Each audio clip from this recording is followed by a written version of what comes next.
Hey y'all, it's Margot from Just Living Life YouTube channel. I'm going to do a quick version of, this is my first time making it, so this is going to be my version of making kimchi. It's a fermented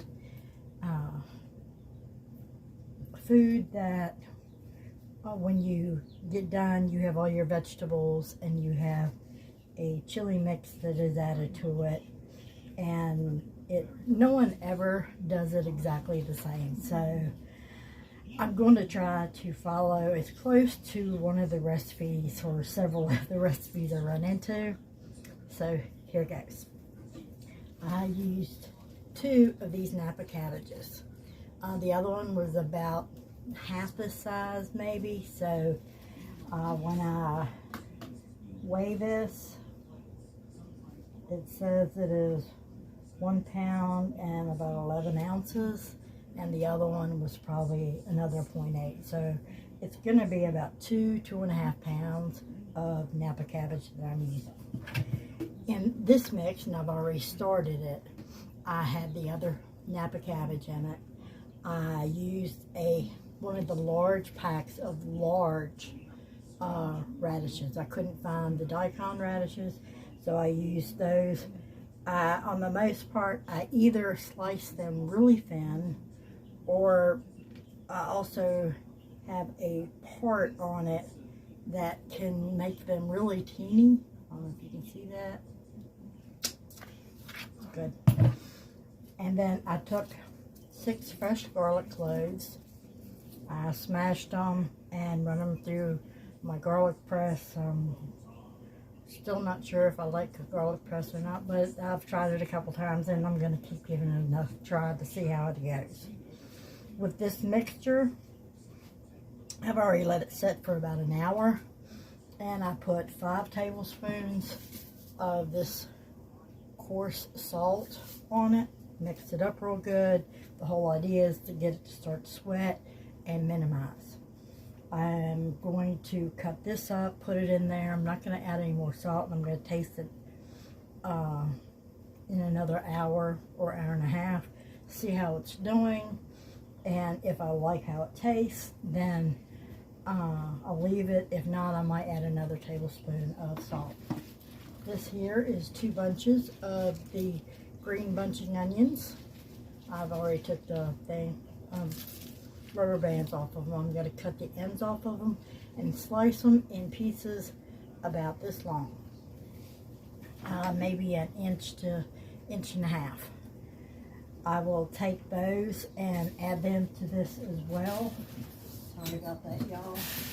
I have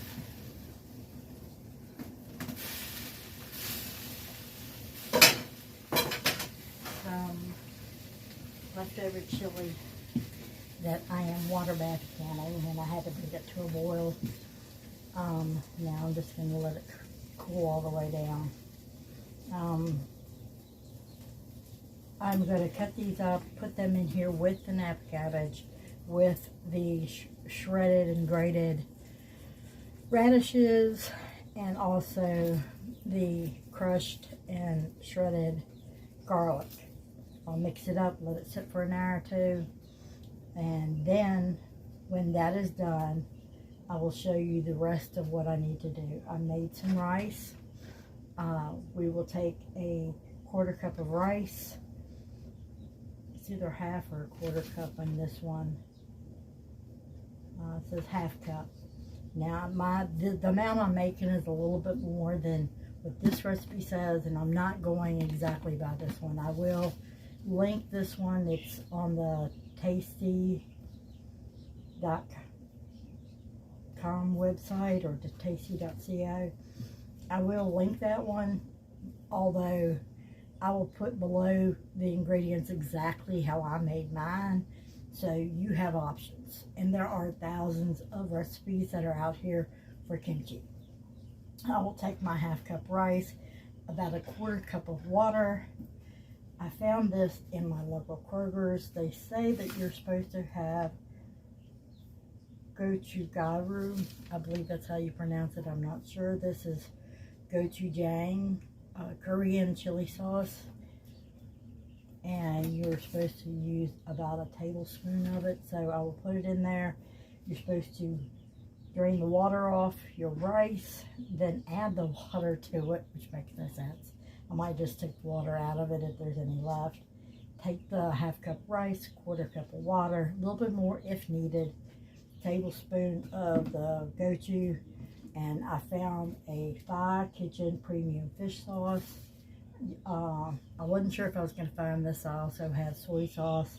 This in here calls for 2 tablespoons of soy sauce, but most of them that I've seen said to use the fish sauce because of the flavoring in it. Try to get this as well as the gochujang. So there'll be 2 tablespoons and 1 tablespoon, half cup and a quarter cup. And also I'll be taking fresh ginger. I have 2 sprigs of it here. They're both about 1.5 inches long each. The recipe calls for about 2 inches, so I have about 3 or a little bit more inches of it. I'm going to peel it and then run it through my grater and put it in with the mix. I am going to run it through my little handy dandy mixer here, and then I will drain the water off my mixture and then add the paste to it, mix it up real good. I'll have to read and see if I'm supposed to actually drain the water. I don't remember. I think I added a little extra water to help get it started. So I probably will drain the water or some of it off of it. I think I put in like a cup of water, and most of them, it varies. It really varies. So if you want to do it, that's fine. If not, that's going to be fine too. And then I will mix it all together and I will pack it in my jars. You will see that part. I'm going to go ahead and cut these up and cut these other vegetables up. Go ahead and get my ginger prepared and put everything together in my little mixer. So when I come back, we can mix it up and put it in jars, and I can taste test it for you. And then you also can either eat it right away. It said it's supposed to be a really amazing fermented food to have. So I have always had kombucha, and made my own milk kefir and my own kombucha. So this will be just right down my alley. I also make my own homemade sauerkraut, and I'll make a video of that one day. It's really, really simple, really easy to do. And if you like sauerkraut as much as I do, then you'll love to have it fresh on hand. We'll run through everything, putting everything together, put it in a jar or a couple jars. And then if you like to have it fermented a little bit more, to have more of that good bacteria growing in it, the probiotics, then you put it in the jars and let it sit anywhere from 2 to 14 days. And then you put it in the refrigerator, and it will continue to ferment, but a whole lot slower once it's in the fridge. So being out in a cool, dark place, either in your fridge or in your pantry, somewhere where it's going to stay a little bit cooler, it's not going to get overheated, and it's not going to be have a lot of sunlight or anything like that on it. And then taste it as it goes. I am personally going to ferment it for probably at least a week and then put it in the fridge. And when I do go to taste it, I'll do a real quick short on here and show y'all what it tastes like, what I think it tastes like, in my opinion, for what it tastes like once it has been fermented for a week or 2 weeks. Okay, I'll be back soon, y'all. Bye. On a quick side note, I wanted to go ahead and show y'all a little bit. You won't be able to see me, but I'm going to try to show you about what I'm doing here with the onions. So they're going to be about that long, in pieces about like that.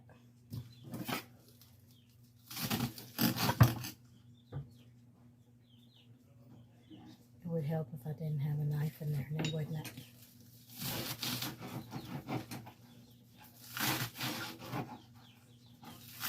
just wanted to show because some people might say, well, you went through it so quick that you didn't really give a whole lot of direction on it. And honestly, this is my first time. They're all mostly about an inch, inch and a half or so chunks. I'm going to put them in with the fermenting mix. And the same thing with my Napa cabbage. I have one in there. I'm just going to excuse my baby chicks. I will cut it in chunks. The chunks are about that thick.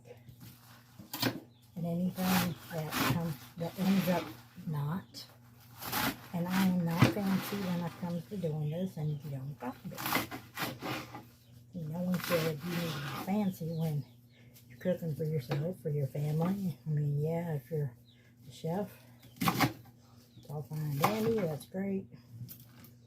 But when you're cooking it in bits and pieces, you're cooking it for yourself, make it the way you want it. Cook it for you, cook it for your family. Cook it how it suits you. You know, I've said this before, but do you, you know. Do where you're at. Do for you where you're at. And you'll be fine. You know, because everybody sees how everybody else does everything, and you get an idea, and then make it your own. You know, do you where you're at with what you have. If you can't do Napa cabbage, and this just happened to be on sale, the cabbage isn't just in pieces. I'm using all of it, and then I'm gonna put it in there. It will break down on its own. And then I will simply take it and mix it up with this mix a little bit more. This is where the salt is already worked in with the rest of these. So anything that goes over, my sink is clean, so I'll just have to mix it all together. You can really smell the garlic. But I apologize if you can hear my husband in the background. He's on the phone. Doesn't know that I'm videoing, so it's my fault, and I'm praying he doesn't hear, you don't hear anything that I'm going to have to take off of here. So, that's it for now. I'm going to simply take the plate, push down on it, take my lid, and cover it. Eat some runaway cabbage. A little bit.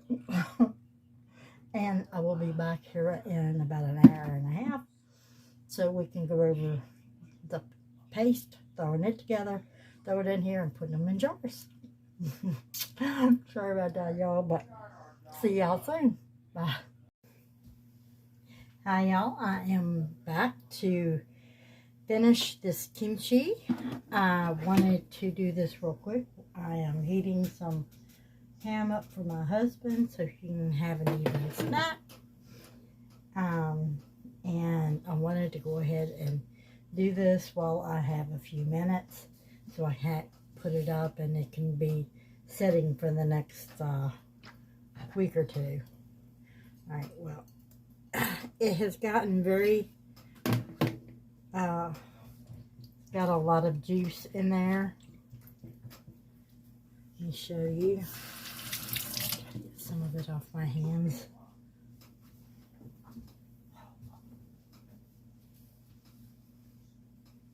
Just a moment. Alright. Let's see. I don't know if you can see this very well, but look.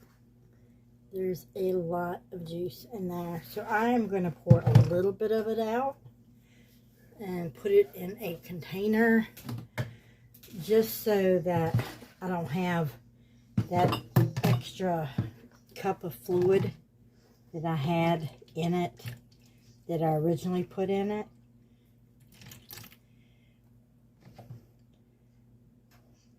That's about a cup. I'll take a little bit more off of it. I don't want it to be too watery, but at least I have the brine, if I need it, to put it into the jars. Bring y'all back up. Hope we don't fall. Okay, and I have in my container, I had told you before, I have the 1/2 cup rice, and I have it was about 2 to 3 inches of fresh garlic. I grated that. I have, what do they call it? The gochujang, and it was a tablespoon of that and 2 tablespoons of the premium fish sauce. And all that is in this container, plus a 1/4 cup of water. I'm going to mix it real quick. Give me 1 second.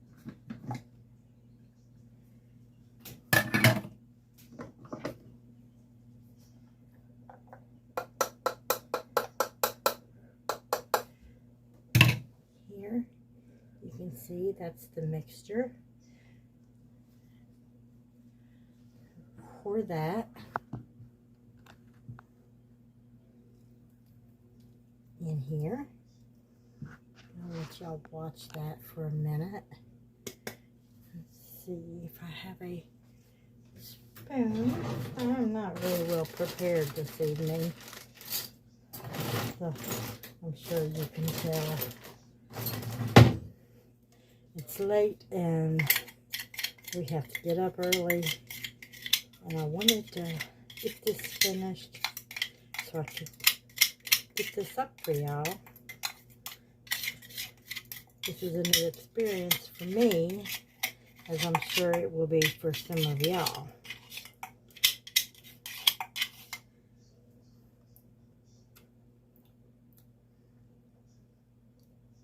Has a very strong ginger taste.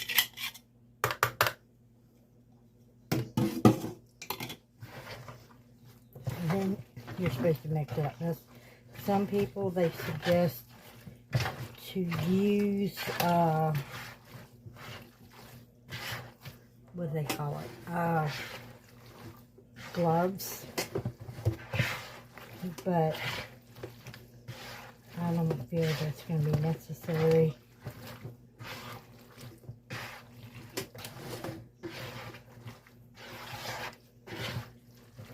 Now, mine is not giving it the color that I thought it should be, because all of them that I've seen had that sort of a reddish color. And it's possible that I don't have enough of the chili seasoning.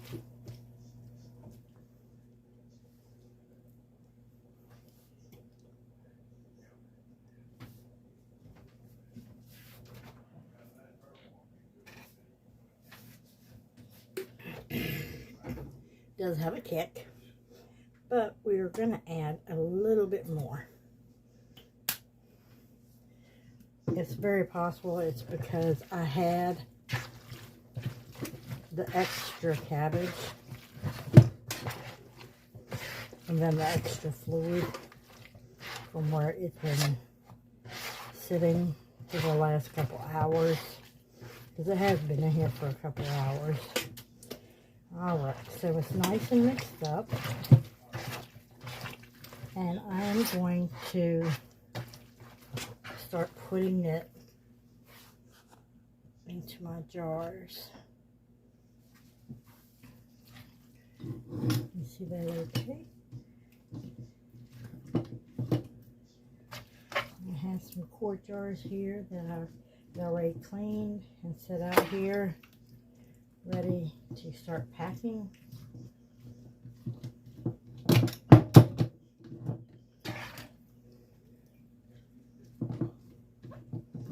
And they suggest that you push it down in there.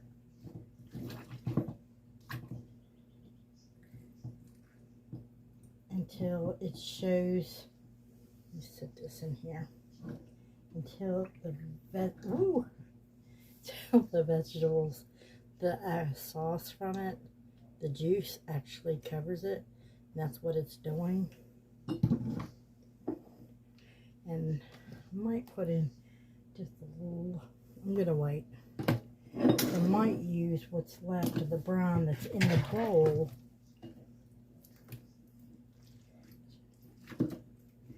to use as a top covering, just to have a little bit extra. And this, y'all, is very messy. Sorry, it's a little late and I don't have as much light in here as I should. Apologize for that, y'all.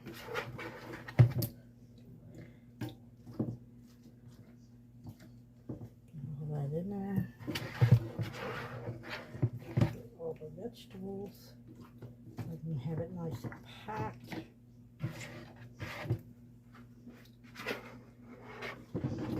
Alright, and now I'm going to pour some of this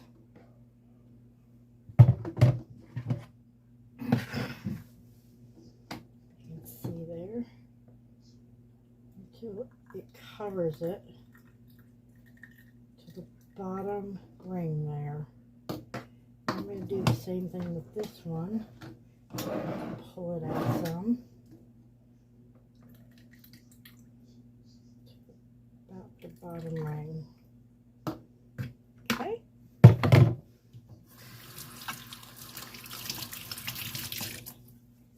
And that is all that you need to do.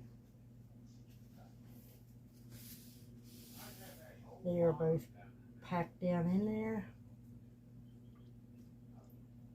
You can see where some of the air bubbles are coming out.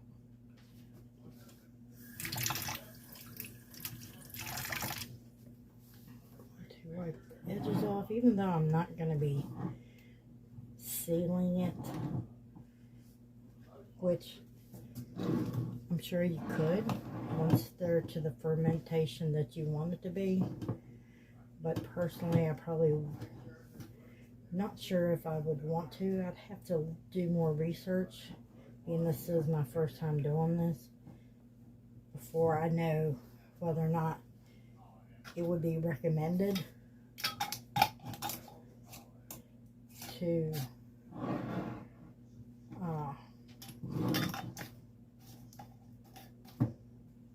can them or not. Now I'm going to leave these with a little, just barely on there. To make sure there's room, so that way I can easily open them when it's time to birth them. I'm going to put them away and let them sit for about a week or two, and then we will try them. As you can see, I ended up, from what the ingredients that I told you that I put in them, I ended up with 2 beautiful jars of kimchi. Whoop, almost dropped it all. Almost dropped the jar. So, thanks for being here with me, y'all. Thanks for taking part in my learning experience, and I hope that you've enjoyed this, me making this for my first time. And I love to hear from anybody. Tips and tricks. Can you can this? If you can, does it need to be pressure canned, or can it be water bath canned? And how long will it last? So if any of you've made it before, give me a quick shout out, and I'd love to hear what you've done and how yours turned out. And I appreciate you taking the time to be here with me this evening or today, watching my video. And until the next time, Thanks. Talk to y'all soon. Bye now.